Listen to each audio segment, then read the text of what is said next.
Um distanciamento que começa num ambiente de trabalho, tarefas amizade e termina na desconstrução da própria vontade de formar uma família.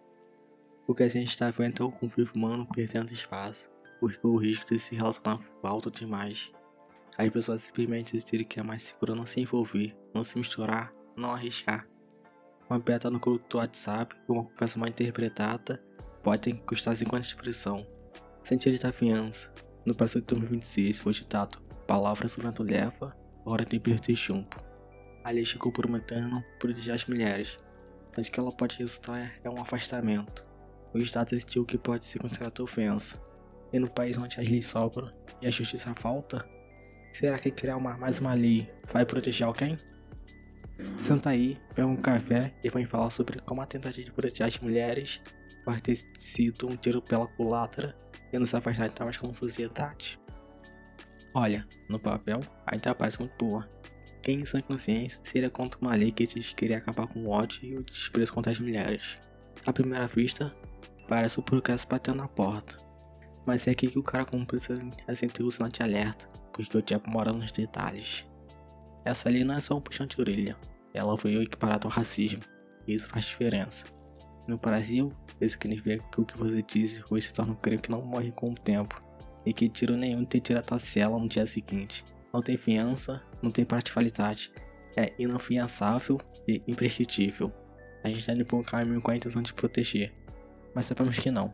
De boas intenções, o cemitério está cheio, mas a solução para isso foi tão estúpida e sem noção que o tiro vai acabar sendo pela culatra.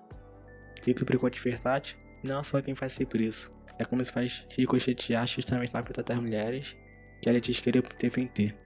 É inegável que o ódio contra a mulher tenha aumentado.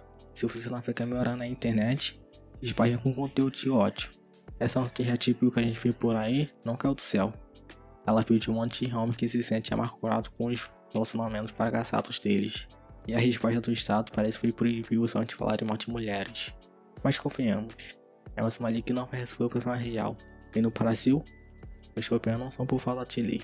Achar que uma canetada vai diminuir o feminicídio é, no mínimo, ingenuidade. O cara que comete a violência extrema, ele não está assistindo vídeo de Red Pill. Ele sequer sabe o que a palavra misoginia significa. O maior problema dessa lei é a subjetividade. Seja levar ao pé da letra, até passar a estar para sua submissão feminina, poderiam colocar alguém na mira do Ministério Público. E aqui está a minha maior dúvida. Essa regra vai valer para todo mundo? Se desrespeitar um cara por uma piada de mau gosto no grupo de amigos. As líderes de funk tratam a mulher como um puro descarte. Com certeza, as líderes de funk vão continuar tocando no volume máximo em cada esquina, acumulando milhões de visualizações e lucrando com a mesma misoginia que ela diz combater. O artista que lucra com a objetificação faz ser enquadrado como criminoso imprescritível também? Ou ali só serve para o cara comum que não tem os contatos certos e nem tiro para pagar advogado? Bom, acho que já sabemos a resposta. A verdade é que criar um crime de opinião onde a vítima nem precisa de denunciar. Se um juiz ou promotor interpretar que o seu comportamento foi misógino, o processo vai para frente e pronto. Ou seja, o Estado deseja o que é considerado misógino ou não. Isso não parece proteção, parece controle. E outro ponto de impacto é o mercado de trabalho. Acho que isso é o mais óbvio, vai impactar diretamente a vida das mulheres. Imagine que você é um gestor ou dono de uma empresa. Você sabe que com essa lei, qualquer mal entendido, qualquer feedback mais duro ou uma brincadeira que foi mal interpretada, pode fazer um crime sem fiança. O que você faz? Nesse caso, muita gente vai pelo caminho de evitar o risco. Existe um evento chamado evento Pence, que é conhecido o nome lá nos Estados Unidos. Basicamente, os homens começam a evitar trabalhar sozinhos com mulheres, evitar almoço, de negócio ou reuniões. Não por ódio, mas por medo. Medo de tomar, por exemplo, uma interpretação errada. O resultado disso é a mulher sendo excluída de oportunidades, de promoções e de conversas importantes. A lei que veio para proteger acaba afastando ainda mais a mulher do mercado de trabalho. E muito além do mercado de trabalho, pode ser um espaço público ou em uma academia. As mulheres correm risco de ficarem de lado. E já falando desse tópico, vamos falar de segregação. Eu não estou falando de lugares que só aceitam homens ou mulheres, até porque isso é considerado crime. Estou falando de uma segregação emocional e nas relações interpessoais. Quando o Estado cria uma lei que transforma qualquer interação subjetiva em crime, ele cria uma expulsão do outro. A gente não aguenta mais só treta, O desconforto ele tá com quem é diferente, ou com quem pensa diferente. A gente quer um mundo limpo, onde nada não se ofenda. A gente quer um mundo onde todo mundo pensa igual, age igual e concorda com tudo. Se não for assim, ele não entra no grupo. O homem por medo, para te ver a mulher como um ser humano para interagir e passar pela como um perigo.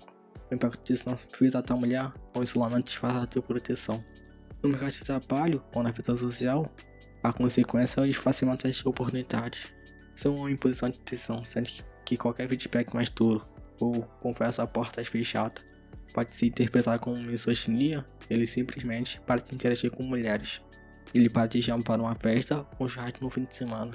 Ele escolhe o caminho seguro de estar entre ruas iguais. A mulher acaba sendo jogada às margens. Ela está lá, ela é protegida, mas ninguém chega perto. Ninguém arrisca uma conversa sincera. Ali que queria proteger acaba tendo um afastamento. É o que a socióloga Eva Luz já dizia. As nossas relações estão ficando tão reguladas e frias que o encontro real se torna impossível. Uma sociedade que se separa pelo medo pode até ter menos conflito, mas é uma sociedade morta por dentro. A mulher ganha o direito de não ser ofendida, mas perde o direito de fazer parte do caos da vida. Se a gente dá um passo para trás e tentar olhar o horizonte, pode perceber que isso pode impactar até na construção de uma família. Como é que se forma uma família se o homem e a mulher não conseguem mais nem conversar de forma sincera? A consequência disso tudo é que formar uma família vai se tornar uma coisa mais difícil do que já é. E com isso, a gente entra num problema social gigantesco. Se o homem, por precaução ou medo, prefere o afastamento, e a mulher fica nesse vácuo de proteção, o encontro se firme não acontece. Sem encontro, não tem relacionamento. Sem relacionamento, não tem paz para formar um lar. A gente está caminhando para uma sociedade de indivíduos isolados, cada um no seu quadrado, como editar um passo em falso. O impacto disso a longo prazo é uma sociedade estagnada. São menos crianças nascendo, menos lares sendo construídos, e um vazio social que nenhuma lei consegue preencher. No fim, isso vai impactar todos. Uma sociedade envelhecida, solitária, e que esquece como se faz o básico: olhar pro lado, interagir, socializar, errar, pedir desculpa e tentar de novo. E também não podemos deixar de falar sobre a realidade do Brasil. A gente vive num país que ama criar leis que servem para o político bater no peito e dizer que resolveu o problema, enquanto o problema continua acontecendo à nossa frente. Sabe o que é mais absurdo?